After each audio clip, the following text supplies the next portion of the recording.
Bien, continuamos con los temas. Después de haber estudiado todo lo que es la cabeza y el cuello, nos vamos a enfatizar en el estudio del tórax. Y vamos a ver que el tórax va a tener órganos importantes, que va a estar formado por las estructuras musculares anteriores y posteriores o dorsales. Y vamos a encontrarnos con los músculos del pectoral mayor y las estructuras óseas. A nivel del tórax vamos a estudiar a la caja torácica. Dicha caja torácica va a estar formado por el esternón, también denominada las esternebras, a cada lado por las costillas y posteriormente a la columna vertebral. Interior del esternón. El esternón es un hueso plano, alargado, va a estar formado por el manubrio del esternón, el cuerpo del esternón y el apéndice sifoides o apófisis sifoides. Como observamos, presentará una cara anterior y una cara posterior. Hablemos de la cara anterior. El manubrio va a ser levemente de la forma cuadrilátera, va a presentar un borde superior, un borde inferior y dos bordes laterales. A nivel de la línea media, el borde superior, encontraremos una escotadura, denominada la escotadura esternal o escotadura yugular.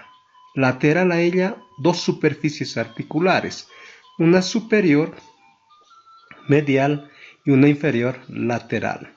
La superficie superior se va a articular la extremidad anterior o proximal de la clavícula, donde va a formar su articulación.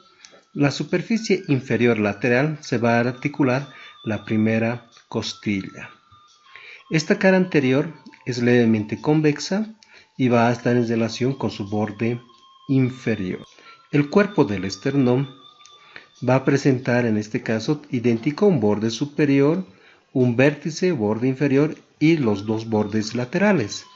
La articulación entre el manubrio del esternón y el cuerpo del esternón van a formar un ángulo denominado el ángulo esternal o ángulo de Lois.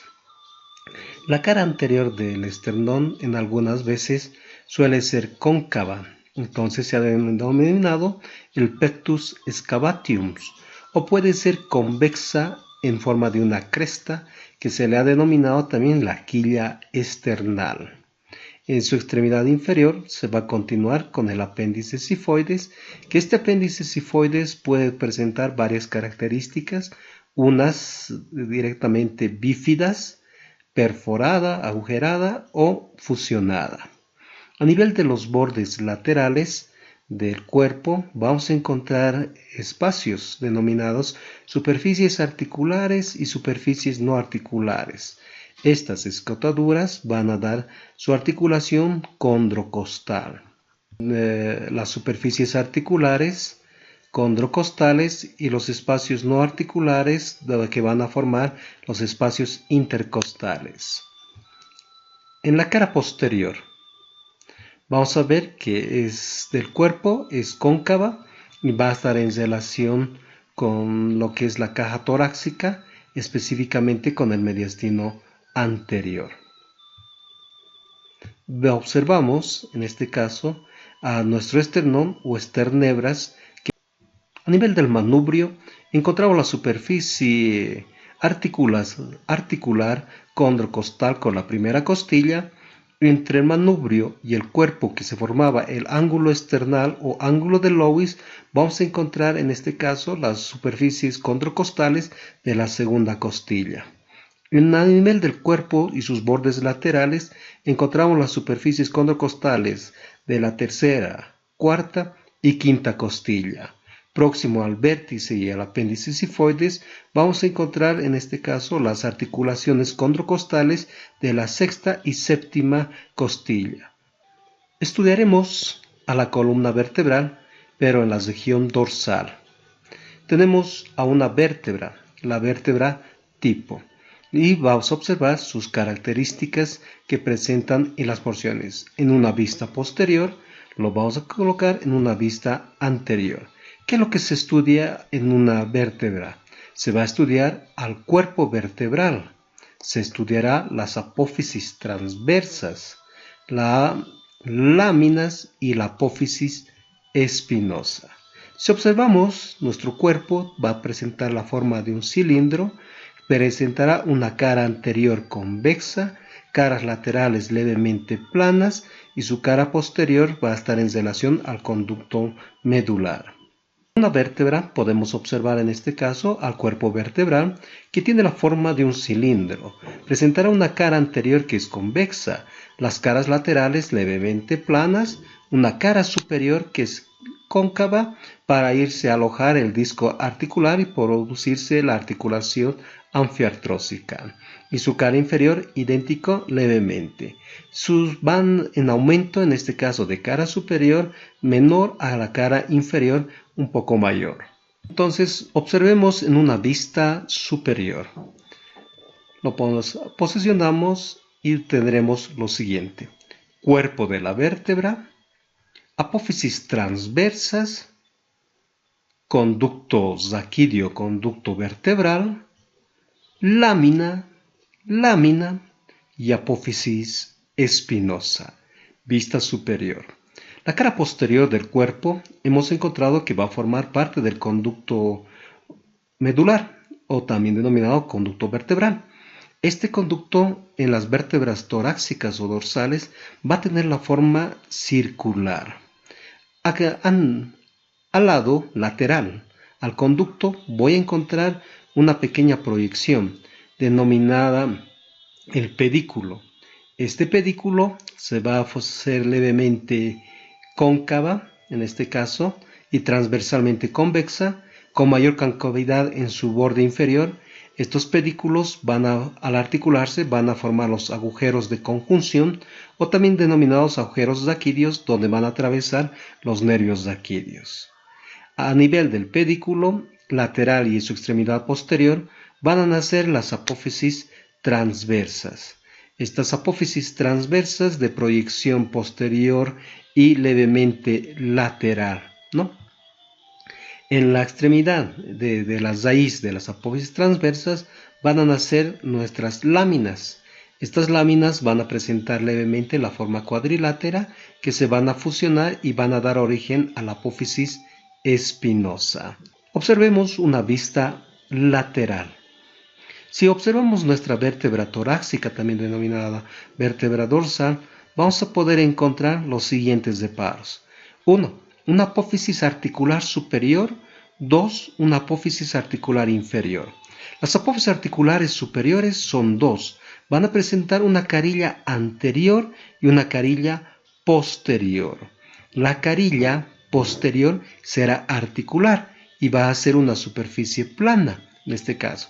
Sin embargo, las apófisis articulares inferiores presentan una carilla anterior articular y una proyección posterior no articular. Ahora bien, en esta misma imagen podemos aprovechar que en la parte lateral del cuerpo de la vértebra unas dos hemicarillas, denominada la hemicarilla superior costal y la hemicarilla inferior costal, que al articularse con las vértebras adyacentes forman la carilla articular, donde se va a articular la cabeza costal. Sin embargo, a nivel de la apófisis transversas de su cara anterior, vamos a encontrar una superficie, la superficie costal, para articularse con el tubérculo costal de la costilla. En esta vista posterior encontramos la lámina y la otra lámina. Entre ambas la unión, un ángulo diedo de la escotadura espinosa, en este caso, o escotadura interlaminar. Las apófisis articulares superiores de la carilla anterior articular y la carilla posterior que se proyecta hacia la lámina. Las apófisis espinosas que van a tener una trayectoria hacia posterior. Una vista inferior. Anterior a la columna vertebral, vamos a encontrar en este caso a las costillas. Las costillas son 12 pares de costillas. Tendremos 7 costillas verdaderas, 3 costillas falsas y 2 costillas flotantes. En total 12 costillas. Y veamos su diferenciación en la primera costilla, la segunda costilla, que a partir de la segunda hasta la 10ª costilla se denominan costillas tipo. Entonces tomemos como referencia a la primera costilla. Lo marcamos, ocultamos todo y observamos. La primera costilla va a ser en este caso un hueso plano también alargado. Presentará dos extremidades, una extremidad posterior o epífisis posterior y una extremidad anterior o epífisis anterior. A su vez, la primera costilla presentará una cara superior y una cara inferior, un borde interno y un borde externo. La cabeza de la primera costilla se va a articular con la primera vértebra dorsal y va a formar simplemente una carilla. En la cara superior hemos de encontrar al tubérculo de Louis Frank, donde se insertaba el músculo escaleno anterior, encontrábamos el canal subclavio, donde se apoyaba la arteria subclavia, encontramos las rugosidades de inserción del músculo escaleno medio, y su extremidad anterior se va a confundir y va a ir a fusionarse con el cartílago condrocostal. Su borde interno. A nivel del borde interno va a prestar la inserción a la cúpula pleural al cuarto músculo escaleno o vértebro pleurocostal. Y su borde lateral externo se va a dar presencia de la inserción de los músculos intercostales. La cabeza costal, el cuello costal, la apófisis o tuberosidad costal. Cara superior, cara inferior. Su cara inferior va a estar en relación con la cara lateral de los pulmones, por eso es levemente cóncava. Y podemos encontrar próximo a su borde lateral un canal, que va a ser el canal costal. La primera costilla. Veamos la segunda costilla. Idéntico. Va a presentar, en este caso, la cabeza costal, el cuello costal, el tubérculo costal o tuberosidad costal, ¿no? Y vamos a poder enfatizar que en esta segunda costilla presenta un borde superior y un borde inferior, una cara externa o lateral y una cara interna o medial. Va a presentar un borde superior. A nivel del borde superior se van a presentar dos labios, un labio externo y un labio interno, donde se insertará el músculo intercostal externo y el músculo intercostal interno. A nivel de su borde inferior va a ser filo y cortante. Su borde superior es zomo y rugoso. En la cara interna, próximo a su borde inferior, que es cortante, vamos a encontrar el surco o canal costal. En este surco o canal costal va a atravesar vasos y nervios costales, arteria, nervio y vena costal. Entonces, observamos la primera costilla, segunda, tercera, cuarta, quinta, sexta y séptima costilla. Desde la primera hacia la séptima costilla aumentan de tamaño y de longitud. A partir de esta séptima empiezan a decrecer, a disminuir su longitud, en este caso la octava, novena y décima. Esta octava a décima costilla van a formarse y unirse en un solo cartílago condrocostal que se fusiona a la al séptimo cartílago condrocostal. Por eso se les ha denominado como costillas falsas. Inferiormente nos vamos a encontrar las costillas flotantes, estas que se van a articular en la décima primera y décima segunda vértebra dorsal. Internamente, la caja torácica va a proteger a órganos nobles, como dijimos, hacia el corazón y los pulmones. Hablaremos del corazón. Si observamos el ángulo de Loeys hacia la cuarta vértebra dorsal, realizamos una línea imaginaria y que se va a dividir en una porción superior que le hemos denominado el mediastino superior y otra inferior que vamos a denominar el mediastino inferior. El mediastino inferior se va a subdividir en anterior, medio y posterior. Nuevamente, desde el ángulo de Loeys o ángulo external al borde inferior del cuerpo de la cara inferior de la cuarta vértebra torácica o dorsal. ¿Por qué se denomina mediastino? Se denomina mediastino que tiene que estar en el medio y en posición pédica, de pie. Por eso lo vamos a estudiar al anterior, medio y posterior.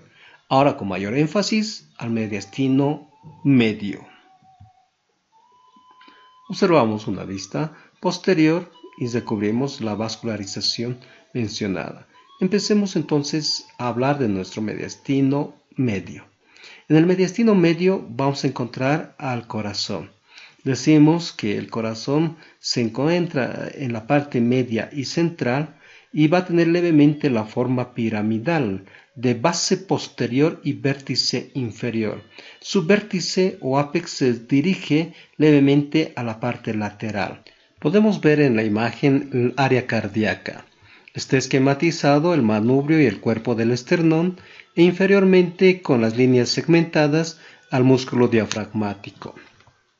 Para encontrar estos niveles hablaremos del área cardíaca, los focos de auscultación. A nivel del segundo espacio intercostal y a 1 centímetro lateral, al borde lateral del cuerpo del esternón, me voy a encontrar con el foco de auscultación pulmonar. Sin embargo, del lado opuesto me voy a encontrar idéntico en el segundo espacio intercostal, el foco de auscultación aórtico.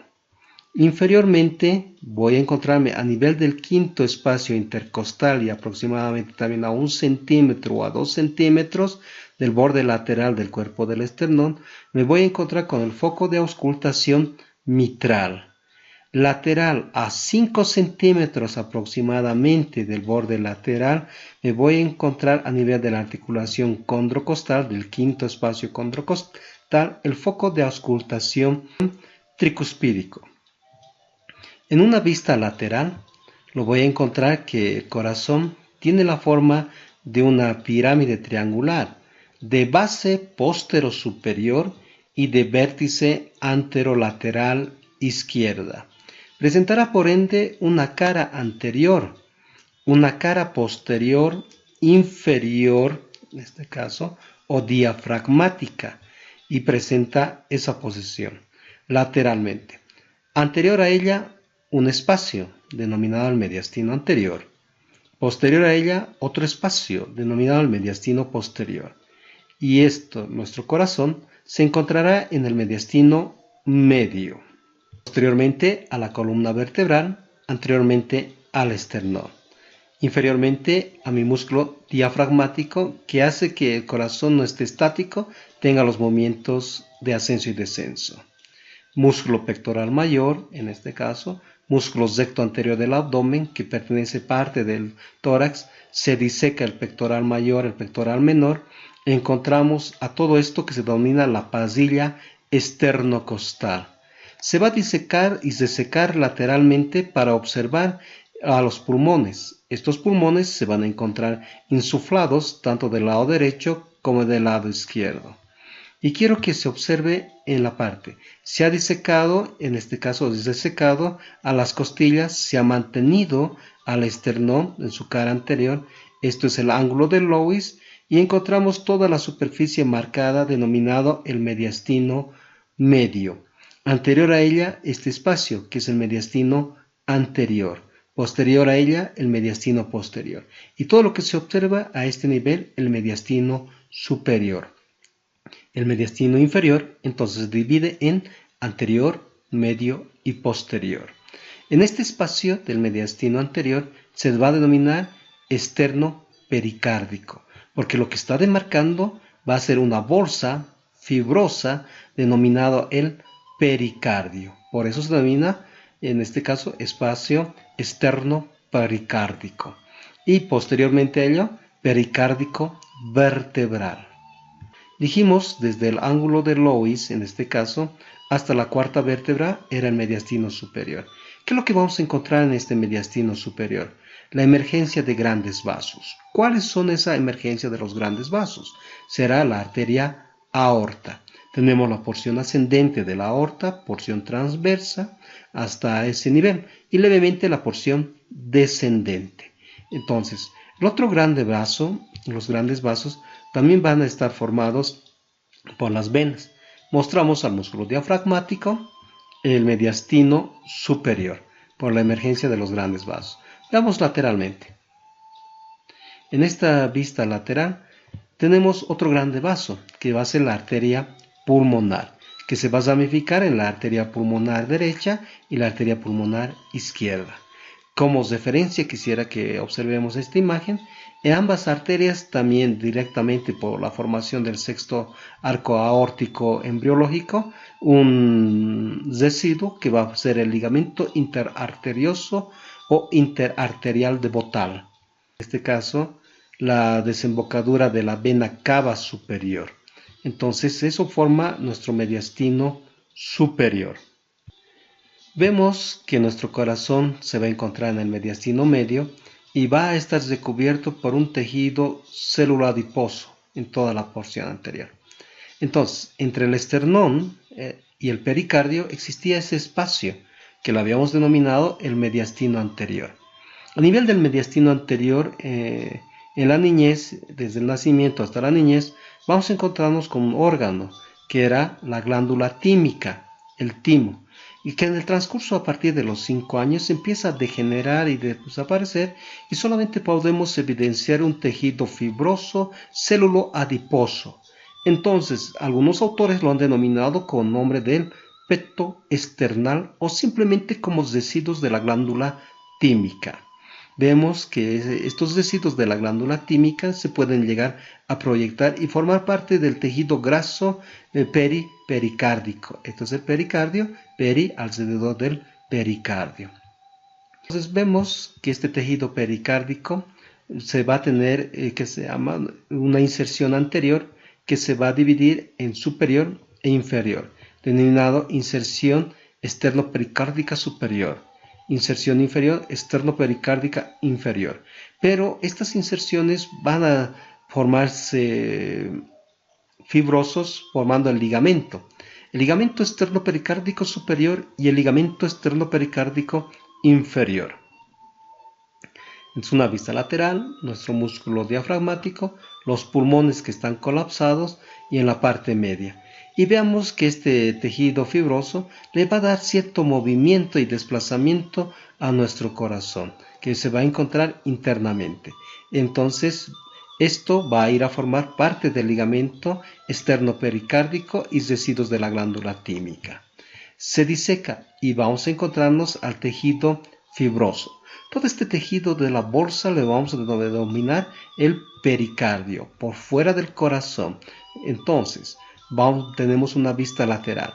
Vemos que presenta también unas inserciones, en este caso superiores, unas inserciones posteriores que van a ser hacia las vértebras, entonces vértebro-pericárdicos, y unas inserciones inferiores en el diafragma, formando también el ligamento pericárdico diafragmático. Veamos entonces, ya tenemos a nuestro famoso saco pericárdico. ¿Dónde no lo vamos a encontrar? A nivel de la emergencia de los grandes vasos, como la arteria pulmonar, en este caso, ¿no? Que hasta ese nivel del reborde. La vena cava superior, que llega solamente hasta su reborde. Y vamos a disecarlo lateralmente, en este caso, y anteriormente, a nuestro pericardio. Como se observa, es una bolsa de tejido fibroso que lo va a recubrir. Este pericardio se divide internamente en el pericardio seroso. Este pericardio seroso va a ser uno que está en la intimidad del órgano que es el corazón, el pericardio visceral, y otro que se va a encontrar lateral. El pericardio seroso se va a dividir en dos hojas. Una hoja profunda que se denomina la hoja visceral o pericardio visceral, que está en la intimidad del órgano que será el corazón, y otro pericardio seroso que está en la cara, en este caso parietal del pericardio fibroso, y lo va a encontrar en todo su segmento. Y entre ambas existe, donde encontramos el dedo, el espacio pericárdico. Observemos que en toda la bolsa pericárdica fibrosa, que está bien adherente al músculo diafragmático, y vamos a encontrar sus inserciones hacia la parte posterior. Este pericardio seroso, a nivel de la emergencia de la arteria pulmonar y la arteria aorta, va a formar un espacio denominado el seno transverso o de Theile. Observamos entonces la arteria pulmonar, la arteria aorta, el espacio, el seno transverso de Theile, en este caso el pericardio fibroso, el pericardio seroso, que está en la intimidad, en su hoja parietal, las inserciones superiores a nivel de la emergencia de los grandes vasos, en relación hacia el mediastino superior, en su límite, vamos a desplazar en este caso a nuestro corazón, podemos evidenciar la vena cava inferior que está a nivel del orificio o hiato diafragmático atravesando, y posteriormente vamos a encontrar otro espacio y deflexión del pericardio seroso denominado el seno oblicuo de Marshall. Entonces lo encontramos al seno oblicuo de Marshall. Entonces esos solamente son espacios que lo vamos a encontrar a nivel de las deflexiones del pericardio. Observemos lateralmente que nuestras venas, las venas pulmonar superior y la vena pulmonar inferior, y la deflexión del pericardio fibroso con el pericardio seroso. Entonces se está sujetando al pericardio fibroso la emergencia en este caso de la arteria pulmonar derecha. Vemos en este caso lateralmente que decíamos las venas. Entonces entre las venas pulmonares, tanto derechas e izquierdas, encontramos en la deflexión del pericardio seroso que hemos denominado el seno oblicuo de Marshall. Aquí encontramos entonces a nuestras venas pulmonares. ¿Se los observa? Entonces una superior y otra inferior. Entonces son desplazamientos nada más que podríamos dar proyecciones del pericardio. Configuración externa. Nuestro corazón va a tener en este caso la forma de una pirámide triangular. Para tal motivo presentará una cara anterior o external o esternocostal, una cara lateral, en este caso cara lateral izquierda o cara pulmonar, y presenta una cara inferior diafragmática. Algún otro autor la ha denominado también como cara posterior, y una base, que es una base auricular, y estará formada la base por las aurículas derecha e izquierda. Vemos siempre que nuestro corazón, dentro de su configuración general, va a presentar abundante tejido célulo adiposo que lo va a recubrir y proteger. Observemos la cara lateral, en este caso también denominado pulmonar. La cara anterior va a estar formada netamente por los ventrículos y la cara lateral también. Esto vendría a formar lo que es la base. Está formada por las aurículas, en este caso una aurícula derecha y una aurícula izquierda. Observamos la emergencia de los grandes vasos, la arteria pulmonar y la arteria aorta. A su vez podemos ver que la división de las aurículas, también denominados atrios, del lado derecho y del lado izquierdo, están formadas por un surco, divididas por un surco, que es el surco interarterial o surco interauricular. Entonces y esto va a formar la base, que es levemente posterior. Entonces tejido graso, célulo adiposo, que encontramos se denomina también, por estar a nivel de la relación del pericardio, pericárdicos. Se elimina todo el tejido graso. ¿Y qué es lo que vamos a observar? Que la cara anterior, o también denominada esternocostal, va a ser dividido por un surco, que es el surco interventricular, porque tenemos al ventrículo derecho y al ventrículo izquierdo, entre ambos el surco o canal interventricular. Tenemos también otro surco que es superior, que lo va a coronar, por eso se denomina surco coronario. Pero dicho surco coronario va a estar delimitado e interrumpido por la emergencia de la arteria pulmonar y la emergencia de la arteria aorta. Entonces ya lo encontramos, ¿no? Vemos una vista y este es el surco coronario. En relación al ventrículo y a la aurícula, este surco coronario también recibe el nombre de surco auriculoventricular. Entonces lo encontramos y observamos una vista posterior, ¿no? A nivel de la cara inferior o diafragmática, también otro surco, que es el surco interventricular posterior. Observemos en este caso una vista superior. Eso a nivel de la configuración, en este caso, y relaciones externas del corazón. Dijimos que presentaba su vértice, que tiene una proyección lateral. En este caso, esta eminencia va a formar su cara lateral. Presenta también nuestro corazón bordes, un borde derecho y un borde izquierdo. El borde izquierdo lo dividen algunos autores en borde izquierdo inferior y anteroinferior y borde izquierdo postero superior. Entonces lo subdivide. Solamente que tengamos el borde izquierdo suficiente para nosotros. Ventrículo izquierdo,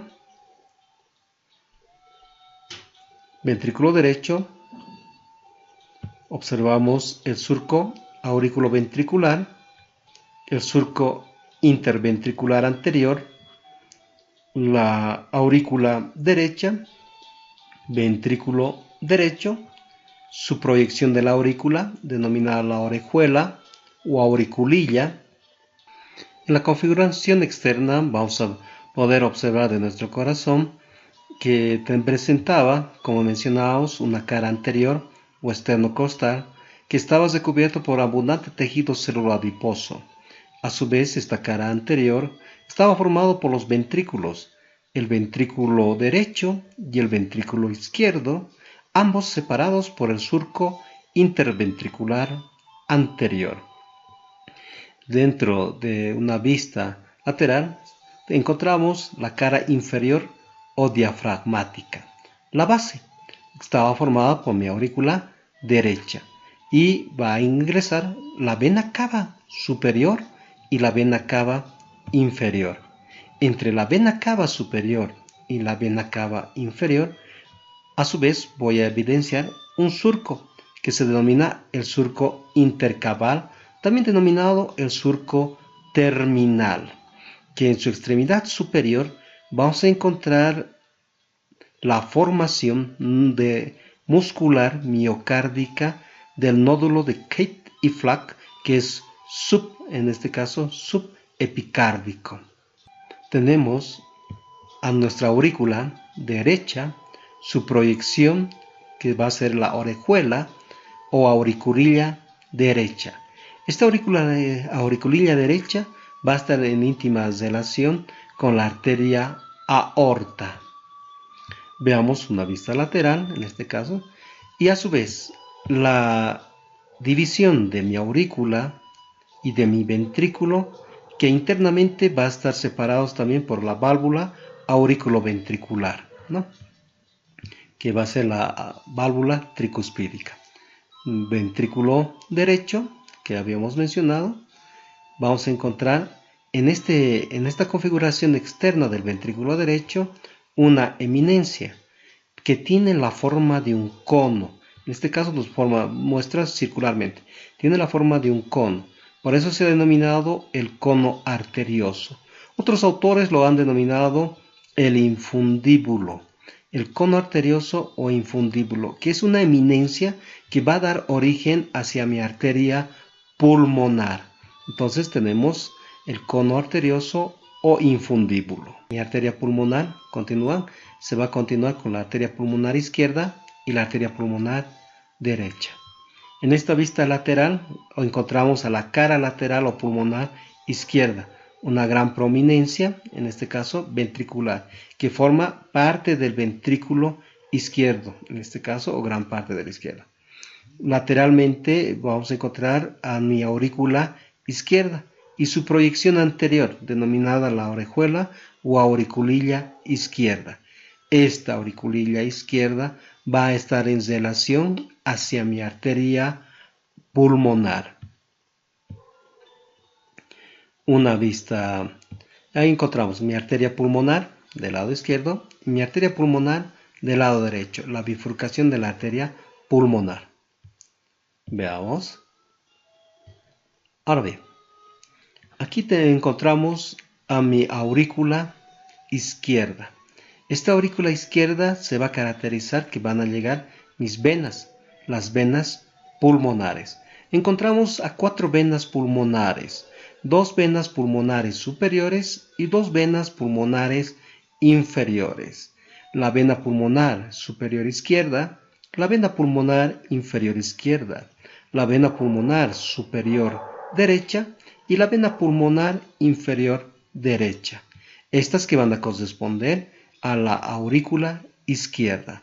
Lo que se puede observar inferiormente, esta corresponde a la aurícula derecha, que va a ser la vena cava inferior. Veamos entonces.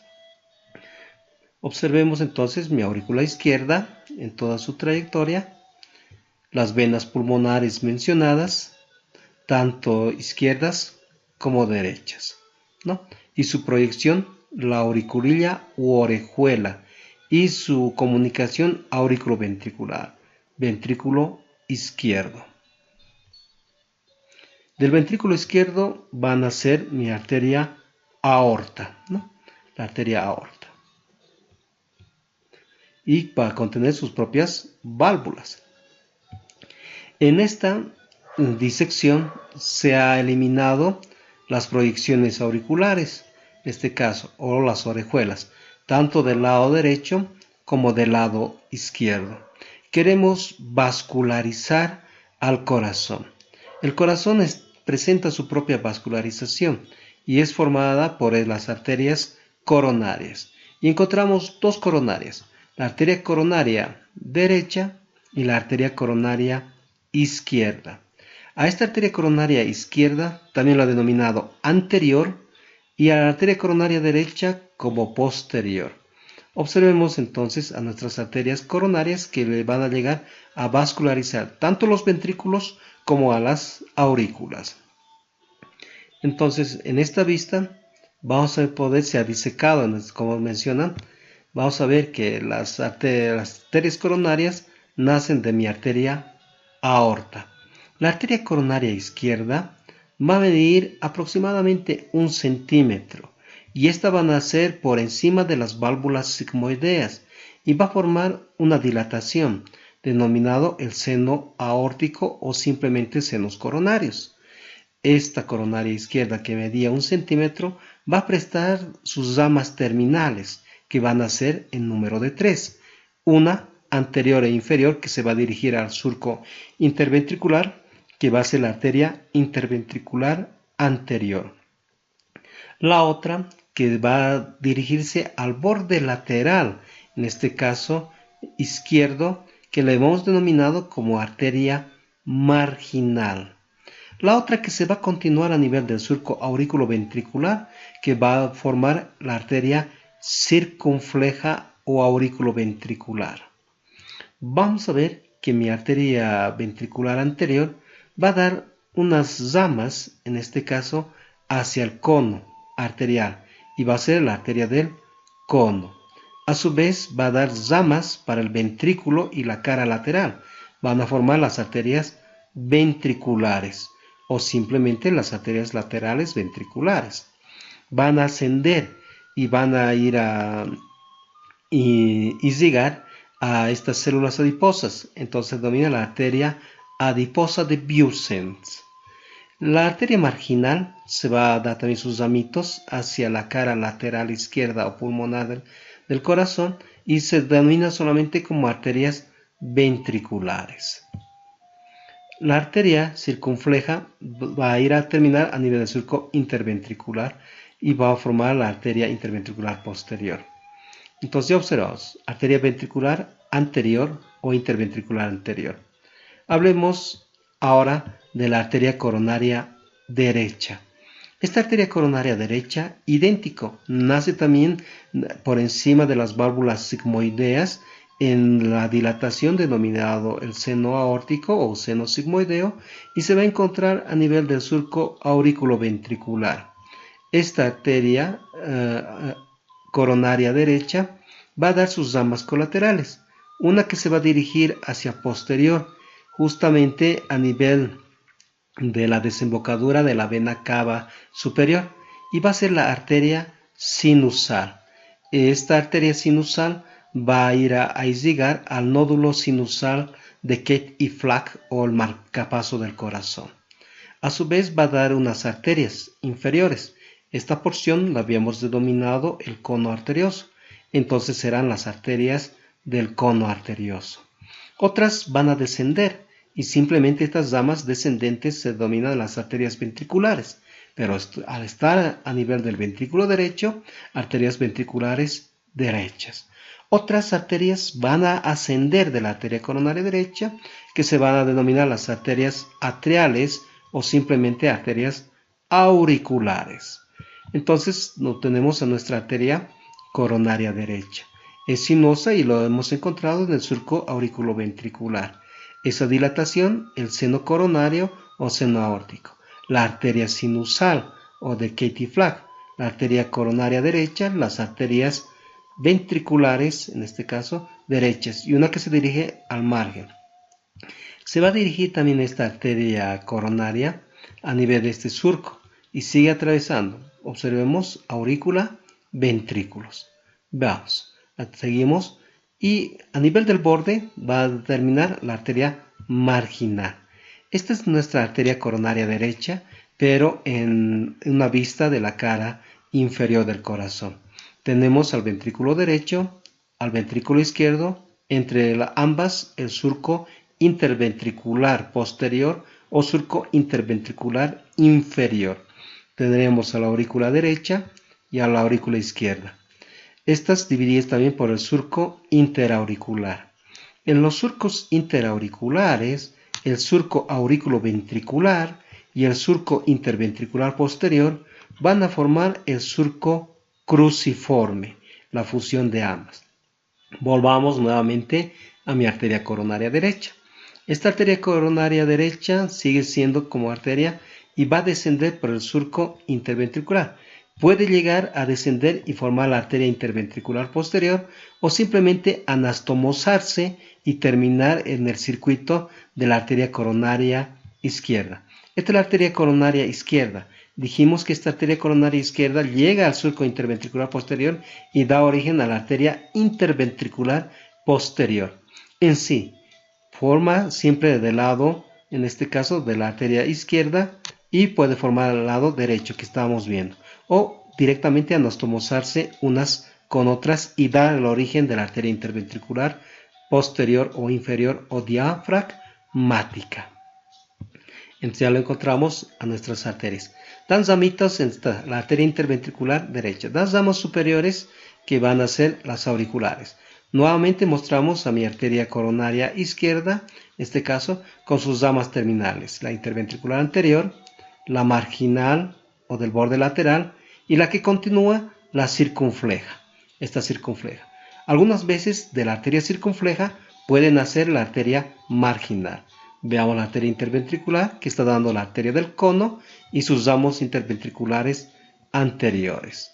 A nivel del surco aurículo-ventricular, nuestra arteria coronaria izquierda ya va a formar mi arteria circunfleja. Y de esta arteria circunfleja o simplemente aurículo-ventricular izquierda, las ramos descendentes ventriculares, que como es el ventrículo izquierdo, se denomina ventriculares izquierdas. O ramos ascendentes auriculares, y la que habíamos visto, la arteria adiposa de Biossens. Entonces, estas arterias van conjugándose y hay algunas que se van profundizando, las arterias se van profundizando y van a formar las arterias septales.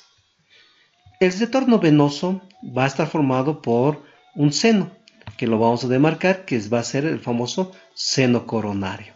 Entonces, ¿qué es el seno coronario? Es una dilatación amplia, en este caso, de la vena ventricular anterior o denominada también vena cardíaca magna. ¿Y dónde va a desembocar este seno coronario?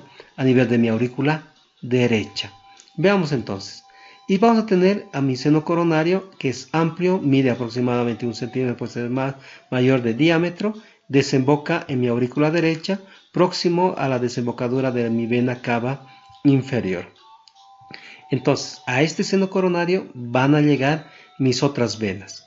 Veamos, una vena que se va a encontrar a nivel del surco interventricular inferior va a ser la vena cardíaca media, en este caso. Esta vena cardíaca media va a desembocar a mi seno coronario próximo a su desembocadura y va a recoger sangre venosa interventricular y septal de la cara diafragmática. En ocasiones vamos a encontrar a nivel del borde derecho otra vena que se denomina la vena marginal o vena de Galeno. Esta vena marginal, vena de Galeno, vena derecha, se va a desembocar directamente a nivel de la aurícula derecha mediante unas foraminas a ese nivel o unos agujeros. Entonces la vena de Galeno al lado derecho, vena marginal cardíaca. La otra vena que va a llegar a nuestro seno coronario era la vena interventricular anterior. Esta vena interventricular anterior también se ha denominado como vena cardíaca magna porque presenta mayor longitud. Esta cardíaca magna desemboca y se dilata y forma y da origen a nuestro seno coronario. Habíamos visto a mi vena cardíaca media, que era la vena interventricular posterior o inferior o diafragmática.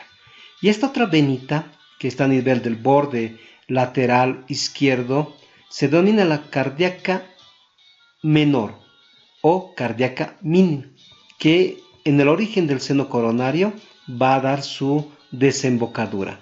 La sangre venosa entonces está formada por tres venas: la vena cardíaca magna, la vena cardíaca media y la vena cardíaca menor o simplemente denominada vena marginal.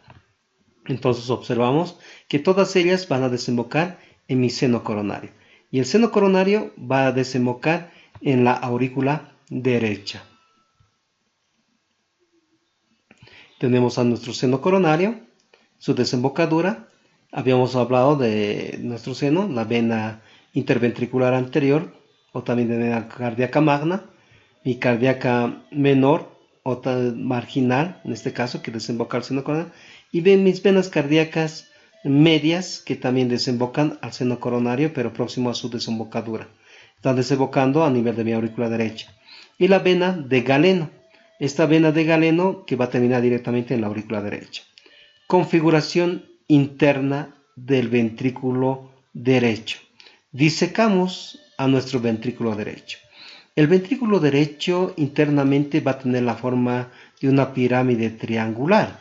Para ello va a tener paredes. Presentará una pared anterior o external, una pared interna o septal y una pared posterior o diafragmática. En este ventrículo vamos a encontrar también derecho que el miocardio va a medir aproximadamente 5 milímetros, ¿no? Va a encontrarse también esta cavidad ventricular de la configuración interna, una base. Su base va a estar cerrada por la válvula tricuspídica. Y esa válvula tricuspídica presenta también las mismas valvas, una valva interna septal, una valva anterior o external, una valva posterior o inferior diafragmática. Tenemos que ver que en la configuración interna presenta también músculos. Estos músculos se van a dividir en músculos de primer orden, que son denominados los músculos papilares, músculos de segundo orden, que son los puentes, los músculos de tercer orden, que solamente son elevaciones, denominadas crestas. Entonces, internamente de los ventrículos vamos a encontrar, en este caso, músculos. Primer orden, pilares o papilares. Segundo orden, puentes. Tercer orden, crestas. Veamos entonces dentro de la disección que encontramos. Entonces se ha disecado, ahí está la válvula. Hablemos su comunicación, su comunicación y su salida del ventrículo derecho, que va a ser la arteria pulmonar. Hablemos entonces de los músculos. Los músculos de primer orden, músculos papilares o pilares, son proyecciones musculares de las paredes ventriculares que presentan la forma piramidal aplanada o simplemente presentan la forma de un cono de base que se va a insertar en una de la pared. En este caso, les presento al músculo papilar o pilar anterior, que presenta esa base, se inserta en su pared anterior. Su vértice va a continuar fibras tendinosas en el vértice de los músculos papilares o pilares. Estas fibras tendinosas son de tres órdenes. Las de primer orden se van a dar su inserción en el borde adherente de la valva, las de segundo orden en la cara parietal de la valva y las de tercer orden en el borde libre de la valva. Entonces, como el ventrículo derecho tiene tres paredes, idéntico tiene también sus músculos papilares que se insertan en las tres paredes. Les presenté al músculo papilar anterior, al músculo papilar posterior o inferior, y al músculo papilar interno. Esta pequeñas eminencias es el músculo papilar interno o músculo de Lancisi. Entonces lo encontramos. Y cada una de ellas en su vértice con sus cuerdas tendinosas. Entonces lo encontramos. Ahora, disecamos un poco más de eso, ¿no? El surco interarticular. Lo que quiero que vean lo siguiente. Entre el pilar anterior y la pared interna o septal, voy a encontrarme a un músculo de segundo orden que al presentar su inserción en las dos paredes, entonces se denomina puentes. Entonces tiene un borde libre.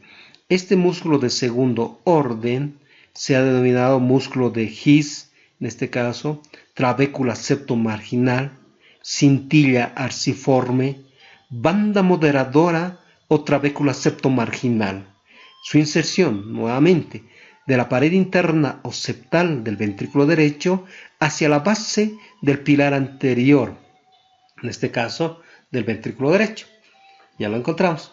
Inferiormente, a nivel del vértice, vamos a encontrar unas eminencias que son los músculos de tercer orden o simplemente denominadas crestas, ¿no? Ahí encontramos su trabécula septomarginal, ¿no? Los músculos de tercer orden, como está por encima de la válvula y vamos a encontrarnos el origen de la arteria pulmonar, esta eminencia, que le hemos denominado por estar por encima de las válvulas como la cresta supravalvular o simplemente denominado el espolón de Wolff. Ya lo encontramos, nuestro espolón de Wolff. Entonces nos está mostrando la salida ventricular. No olvidemos entonces que el ventrículo derecho en su configuración interna va a presentar la forma de una pirámide triangular de base superior de comunicación auriculoventricular que será cerrada por mi válvula tricuspídica, una pared interna o septal, una pared anterior o external, una pared posterior o diafragmática, pilar anterior, fibras tendinosas, cresta supraventricular o espolón de Wolff, músculo de Lancisi, músculo pilar interno o septal. Y este músculo es el músculo papilar posterior o pilar posterior. Y nuestras cuerdas tendinosas, ¿no? Veamos entonces. La válvula que se forma presenta también denominada la válvula tricuspídica. Esta es la valva interna o septal, la valva anterior y la valva posterior. Dijimos que presentaba dos caras. La que estamos observando es su cara axial o pulmonar y la que observamos inferiormente su cara parietal. Entonces dijimos que a nivel del borde libre de las valvas se van a insertar las cuerdas tendinosas de tercer orden, las de segundo orden en su cara parietal y las de primer orden en el borde adherente de la valva. Escúchenme bien, este borde adherente de la valva va a formar el anillo valvular. Las valvas, las cuerdas tendinosas y los músculos papilares van a formar el aparato valvular. Entonces observemos lo siguiente, ¿no? Ya encontramos la valva interna o septal, la valva anterior y la valva. Es la comunicación de las aurículas con los ventrículos. En este caso, posterior, la posterior, la anterior. Y ahí las cuerdas tendinosas y la formación de mi aparato valvular. Las valvas, cuerdas tendinosas, nuestros músculos pilares y el anillo valvular va a formar el aparato valvular juntamente con nuestros músculos pilares. Y ahí encontramos el músculo pilar anterior, ¿no? Encontramos la disección entonces de la configuración interna del ventrículo derecho. Veamos entonces. Y ahí tenemos nuestras cuerdas tendinosas. Estas cuerdas tendinosas dijimos que son de tres órdenes. Estas a nivel del borde del anillo valvular, las de primer orden, las de segundo están yendo a la cara parietal y las de tercer orden al borde libre de la valva, ¿no? ¿Y qué función cumplirán estas cuerdas tendinosas? Evitan la eversión de la válvula tricuspídica, en este caso. Entonces, observemos el cierre, la apertura, el cierre. Entonces van a evitar en este caso la eversión, su cara axial del aparato valvular, en este caso, o de las válvulas tricuspídicas, ¿no? Este es nuestro espolón de Wolff o la cresta supraventricular. Y estas son las superficies carnosas que nos pueden dar las pequeñas eminencias, que le hemos denominado las crestas, y el miocardio de una longitud de 0.5 centímetros de medio centímetro. Veamos entonces ahora que este ventrículo derecho va a formarse una porción del orificio que habíamos denominado el infundíbulo o cono arterioso, que daba origen a la arteria pulmonar. Entonces les presento el espolón de Wolff a ese nivel, y esta arteria presenta también sus válvulas, que van a ser las válvulas sigmoideas o válvulas de la arteria pulmonar. Veamos entonces. Este es el músculo pilar interno, en este caso, pilar interno, o también denominado músculo de Lancisi, ¿no? O músculo pilar septal. Ventrículo izquierdo. El ventrículo izquierdo, dentro de la disección que vamos a poder observar a nivel de su cara lateral, va a presentar la forma de un cono, va a ser de un cono aplanado. Para tal motivo va a presentar una cara interna o septal y una cara externa o lateral. Entonces presenta dos caras y bordes, un borde anterior y un borde posterior. Veamos entonces. Y a nivel de los bordes, y también va a tener una comunicación auriculoventricular mediante la válvula mitral, que va a dar origen a la arteria aorta. Entonces, esta es su pared interna denominada también pared interseptal. En un corte horizontal podemos encontrar al miocardio ventricular derecho y al miocardio ventricular izquierdo. La gran diferencia que este miocardio del lado derecho apenas mide 0.5 centímetros, medio centímetro, y el miocardio izquierdo puede medir 1 centímetro o mayor. ¿El por qué? Necesita tener mayor fuerza de compresión. Entre ambas separadas por el tabique interventricular. Entonces, observamos internamente a los pilares, en este caso el pilar posterior y el pilar anterior, tabique septal o interventricular, ¿no? Encontramos estos músculos papilares o pilares juntamente con nuestras cuerdas tendinosas, que se va a dirigir a mis valvas. Dijimos que el ventrículo izquierdo tiene la forma de un cono aplanado, de una pared interna o septal y una pared externa o lateral, y por ende va a presentar un borde posterior y un borde anterior. A nivel del borde posterior se van a insertar los músculos papilares o pilares posteriores. A nivel de su borde anterior, los músculos papilares anteriores, ¿no? Y presenta su comunicación valvular, que va a ser la válvula mitral o bicuspídica, que va a presentar un septo, una valva interna septal y una valva externa o lateral, ¿no?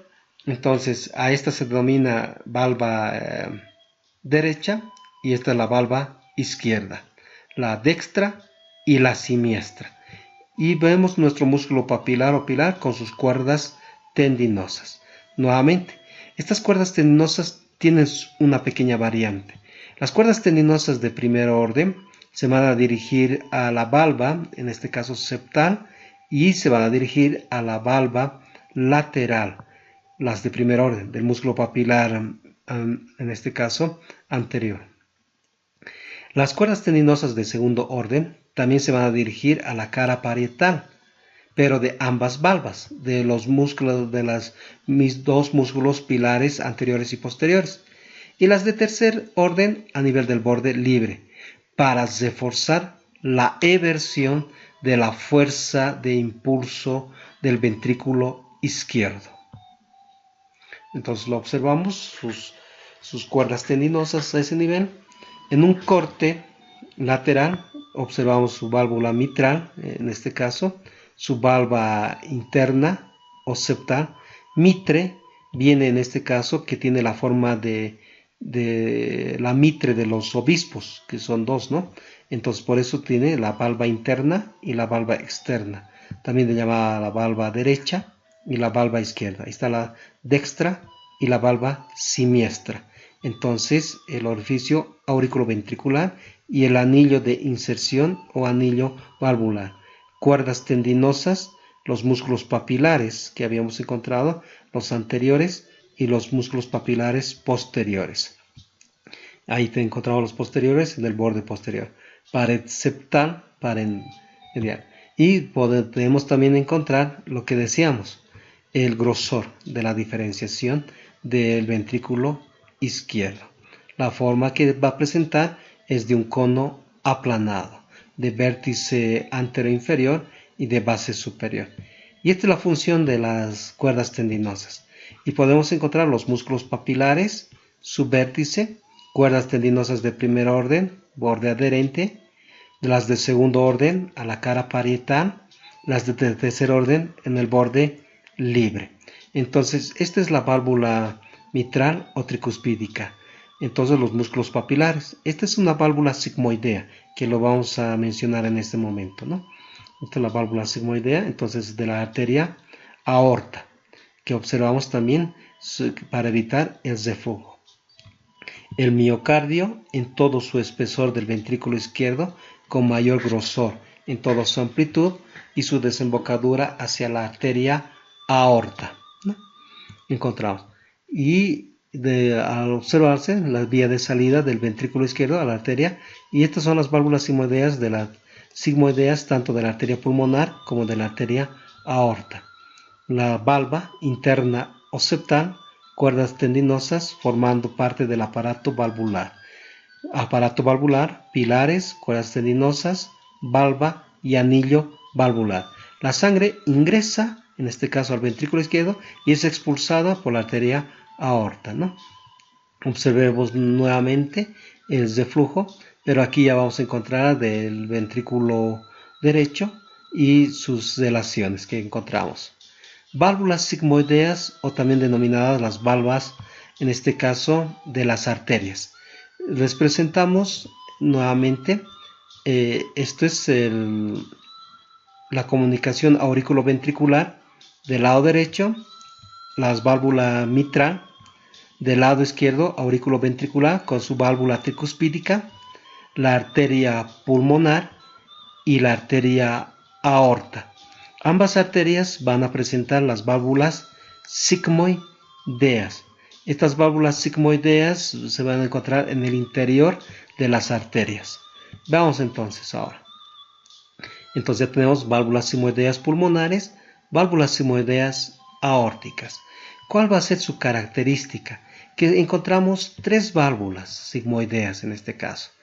Vamos a encontrar en la arteria aorta en este caso, dos válvulas sigmoideas anteriores y una válvula sigmoidea posterior.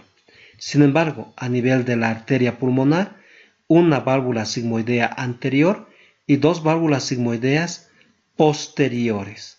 En pocas palabras, van a dar formación levemente de un romo en este caso, ¿no?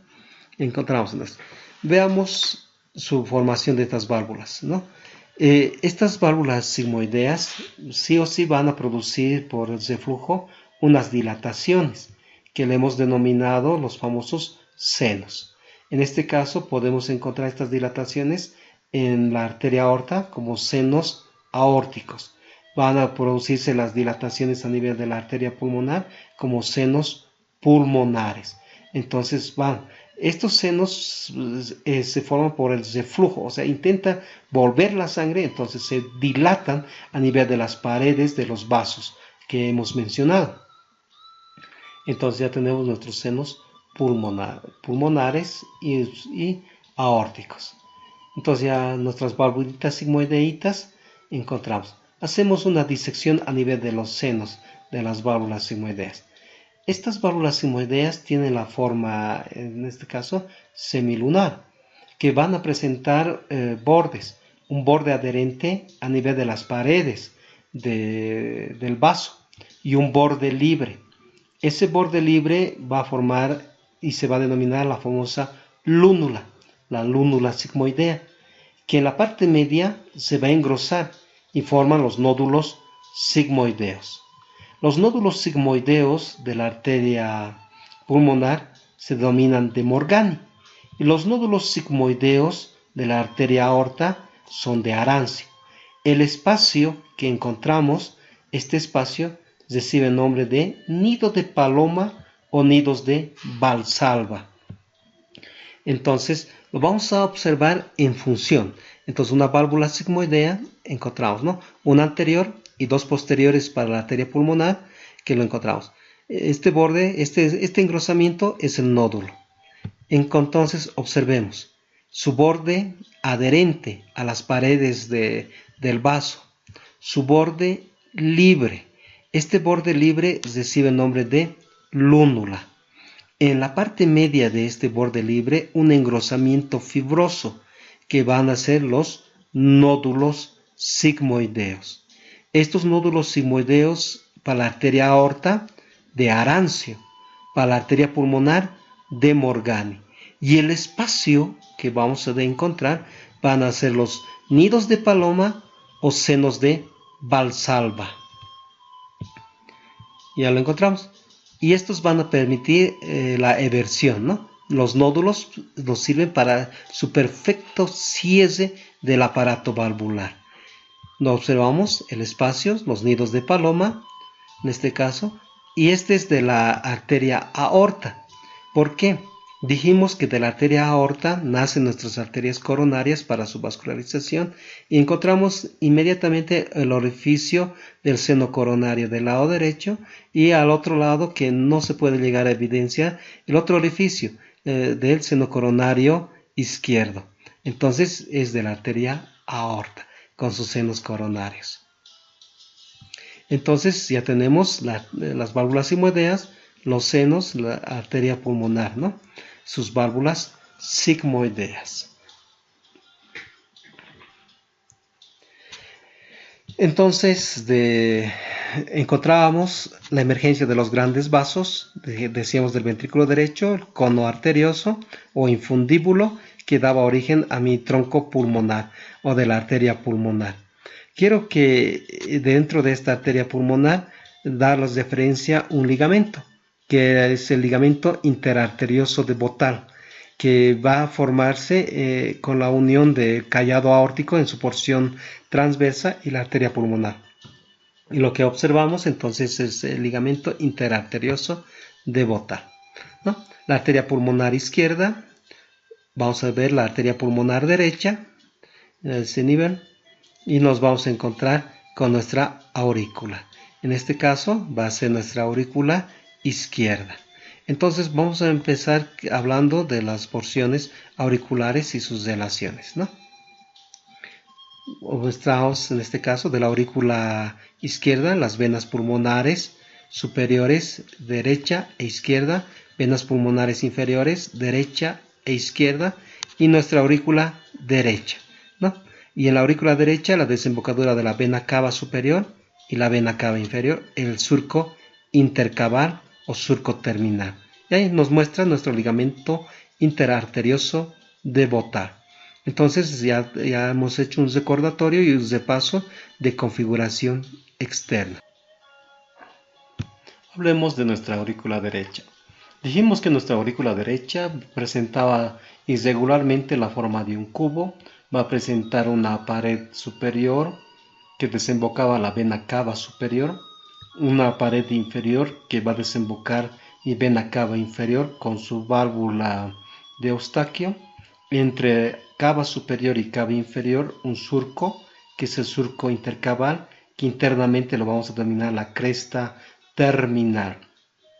Va a presentar una pared posterior que está en relación a los órganos posteriores, al mediastino posterior, una pared anterior, una pared superior y una pared inferior. Observemos la disección. Disecamos a mi aurícula derecha y voy a poder encontrarme la pared superior, desembocando la vena cava superior. La pared inferior, desembocando la vena cava inferior. Se ha disecado la pared posterior, en este caso, y la que se observa internamente, la pared interna, o también denominada la pared septal.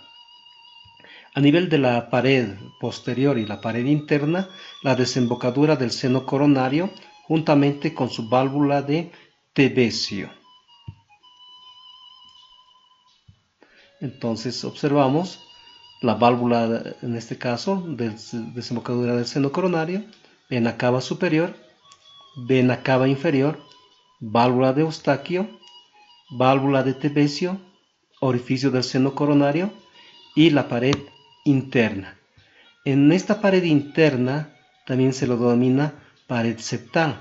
Voy a poder encontrar una fosa, que es la fosa de Bottal o fosa auricular, que está reforzada por un engrosamiento circular denominado el anillo de Busems o anillo de Bottal, anillo de Busems, anillo de Bottal y la fosa oval.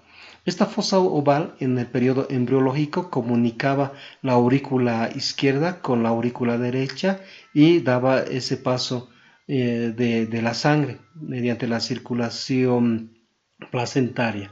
Una vez en el nacimiento, esto forma un tabique y se va cerrando y es un esbozo de la cicatrización de la comunicación, que va a formar el agujero de Bottal. En este caso solamente es la fosa de Bottal o fosa oval por la forma que presenta dicha estructura. Entonces ya tenemos nuestra fosita oval y lo que contornea era nuestro anillo de Busems. En la pared anterior vamos a encontrar a mi válvula tricuspídica. Esta válvula tricuspídica habíamos mencionado su pared interna septal, la valva septal, su pared anterior o external, su valva external, su pared inferior, la valva inferior. Entonces presenta tres valvas, por eso se denomina la válvula tricuspidia o aurículo ventricular o atrioventricular derecha. Entonces los encontramos a ese nivel, ¿no? Y podemos observar su comunicación. Hablemos de la aurícula izquierda. Quiero que se tome como evidencia que también tiene la forma, en este caso, de un cubo. Presenta una pared superior, una pared inferior, una pared anterior, pared posterior, pared interna o septal y la pared externa o lateral.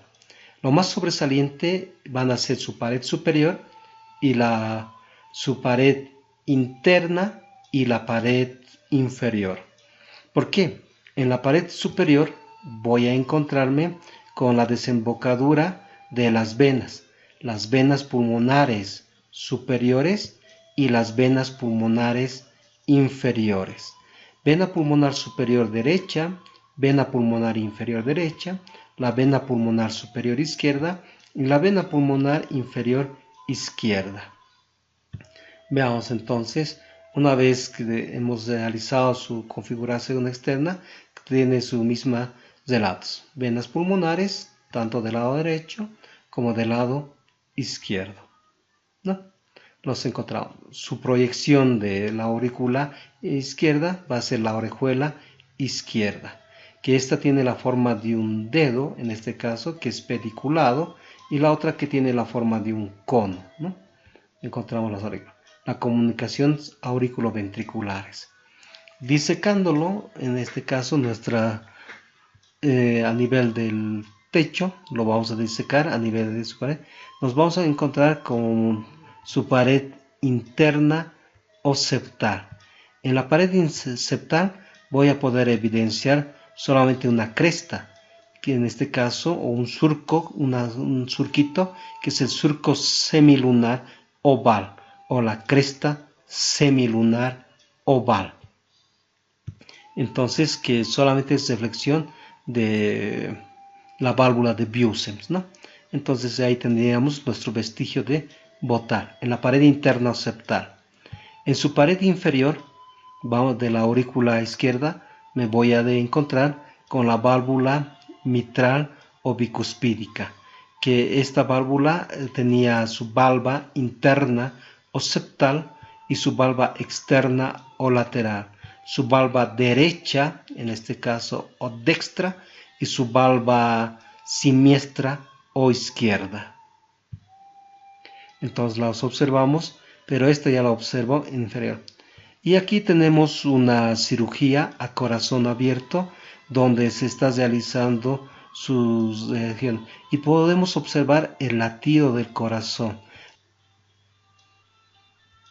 El sistema cardionector del corazón va a estar formado por fascículos musculares especializados. Antiguamente se creían que eran fascículos nerviosos. Este sistema cardionector estará formado por un nódulo sinusal de Kate y Flack, el nódulo auriculoventricular o de Afchon-Tawara, por el famoso haz de His. Observamos el nodo de Afchon-Tawara. Estos nodos, el nódulo de Kate y Flack se va a encontrar subendocárdico a nivel de la cresta terminal en su extremidad superior. Ese nódulo de Kate y Flack se le ha denominado el nódulo del marcapaso del corazón. Va a presentar aproximadamente entre 60 a 80 latidos por minuto. Y esta comunicación de contracción se va a transmitir mediante unas proyecciones denominadas proyecciones internodulares, que sean una anterior, proyección internodular anterior, una media y una proyección internodular posterior, también denominados haces o fascículos. El haz anterior, internodular anterior, va a proyectarse hacia la aurícula derecha y esta proyección se ha denominado como fascículo de Bachmann. Este nódulo, este fascículo internodular anterior es de Bachmann. El nódulo intermedio o medial es de Wedge-Bach y sin embargo el nódulo posterior es de Tarell. Entonces los encontramos. Estos van a llevar esa corriente de contracción al nódulo de Afchon-Tawara o aurículo ventricular y esta va a disminuir de 60 a 80 latidos por minuto. Esa contracción se va a transmitir mediante el fascículo del haz de His. Este fascículo de haz de His se va a encontrar a nivel del tabique interventricular. Al lado izquierdo se va a trasladar mediante la cintilla arciforme, trabécula septomarginal, banda moderadora, músculo de segundo orden para irse a las paredes ventriculares. A nivel de las paredes ventriculares van a formar el fascículo de Purkinje. A esto se ha denominado la circulación cardionector. Toda esta circulación va a ser inervada por el nervio neumogástrico y por el nervio simpático.